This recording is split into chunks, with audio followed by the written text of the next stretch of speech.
half kneeling single arm cable row on the side position. Bit of a mouthful there, but there's three main things I want you to focus on with this exercise. I'm going to show you as many different setups at the end of this video on how to actually do this one. So if you haven't got this exact setup, just watch to the end and just adapt what you do have to suit these three principles on your machines.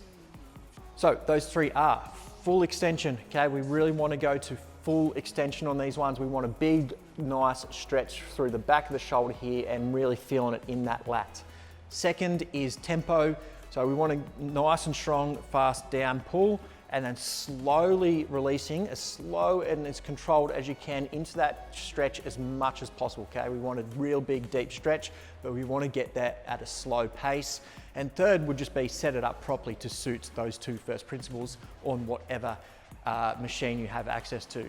Like I said, at the end of this video, I'm going to show you different machines, as many different machines as I have access to show you different ways that you can set this up.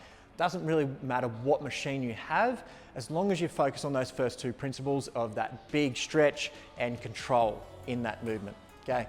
So obviously I've got this set a little bit higher than what I'd actually like, but if I was to set it down here in this ideal position, you can see that I've got myself braced on the machine, and by the time I get back to the cable, my elbow's still bent, so I haven't got full extension. So to get that, I'm gonna have to take it up here.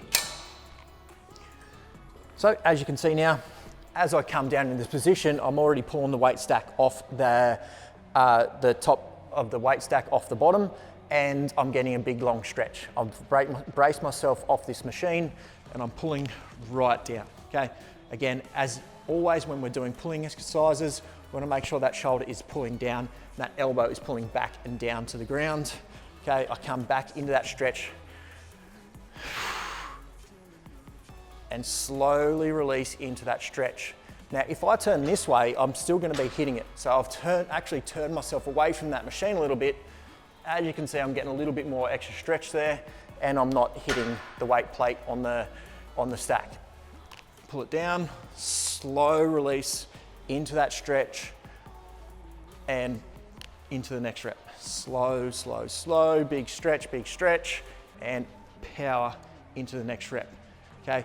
So you wanna make sure that you're bracing yourself off something and your core is locked on, okay? Otherwise, you're just gonna be twisting and moving all over the place. So brace yourself on whatever you can on the machine, whatever you have access to. As you'll see in the demos at the end, just use the machine the best you can to brace yourself and make sure you're not losing your hips, okay?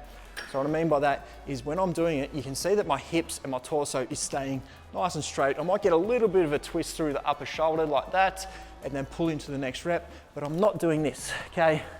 I'm not losing it.